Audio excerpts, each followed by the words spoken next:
Last night I wrote a little post for the blog on product development, and I just wanted to talk to you a little bit about that really quick before you read the post, or maybe even after you read the post. But regarding product development, there are a lot of people who have developed products over the years, and a couple of them are good friends of mine. I even had an introduction to Unger Enterprises many years ago. Had a tremendous amount of fun with that. It was very enjoyable to meet the family, the whole family, and to interact with them and to learn who they were and also what they were about. Very, very nice family. And I learned some very, very interesting things about product development. I think the most important thing that I learned was it's not easy. It's a very difficult business.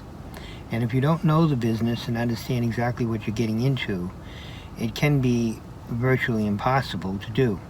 Just like any other business, you have to be totally focused, and you have to have a plan, and you have to be able to execute that plan step by step.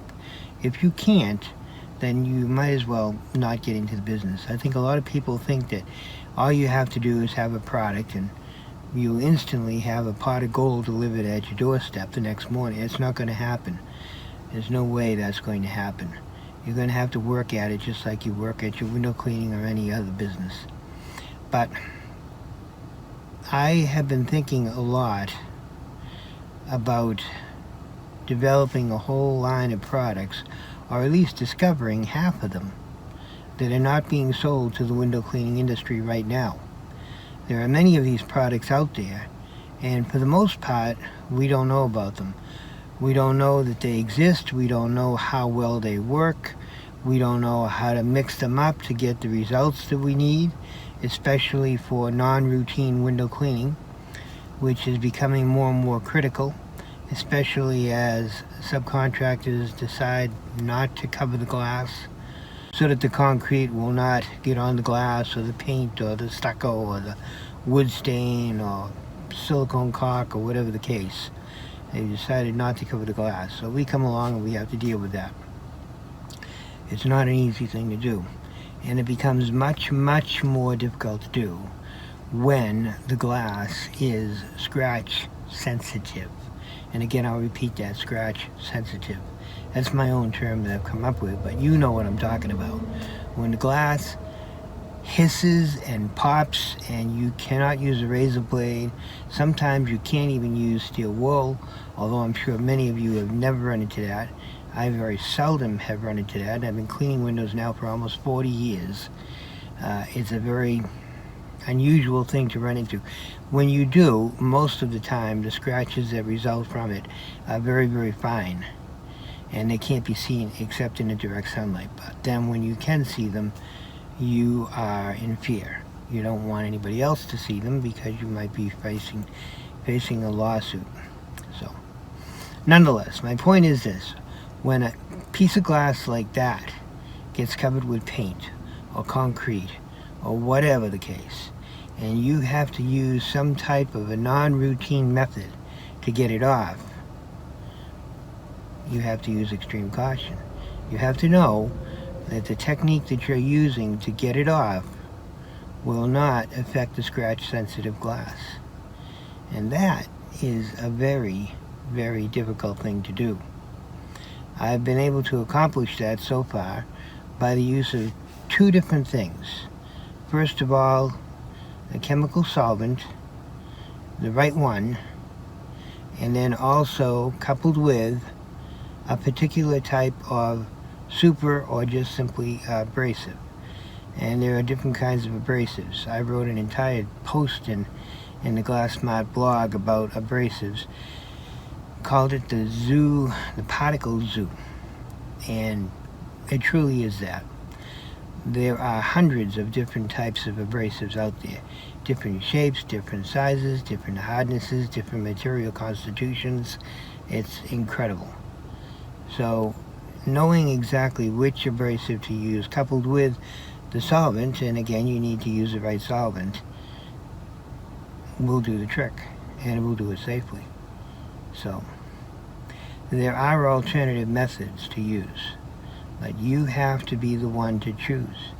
And you will not find these products available on any distributor's website because they just simply are not carrying them.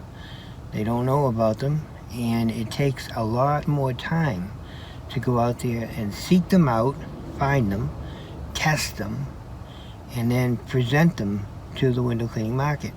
Usually the cost is so prohibitive that you can't convince anybody they need to buy them and use them. Usually, not always. But nonetheless, that's another reason why you won't find them out there. This is what we are confronting with now. This hasn't been the case before in the past. I have worked over the years on glass that super smooth, no problems, definitely not scratch sensitive, and even today I'll find windows like that. I just found a whole house like that. I was amazed. And this particular window, this general contractor uses, he uses it on all of the houses that he builds, and I get all the houses that he builds, so it makes it much easier for me. And he doesn't have a clue, but I tell him, and I tell his customers, the people that have bought the house, I say, you know something, your windows are the absolute best, and I'll show you. And I show them, and they're like, wow. And I said, you have no clue. You don't know how good your windows are. You get paint on these windows, you'll be able to take it off. But other people with other kinds of windows, you know, the bad stuff, no, they won't be able to. So count yourself fortunate. Anyways, that's about it. I don't want to take too much time. It's a beautiful day today. I had an instance as I was leaving the house this morning which was quite interesting. That being that my neighbor, one of his ex-girlfriends or ex-wives, or anyways, he had a baby by her. And the mother had the baby in a carriage.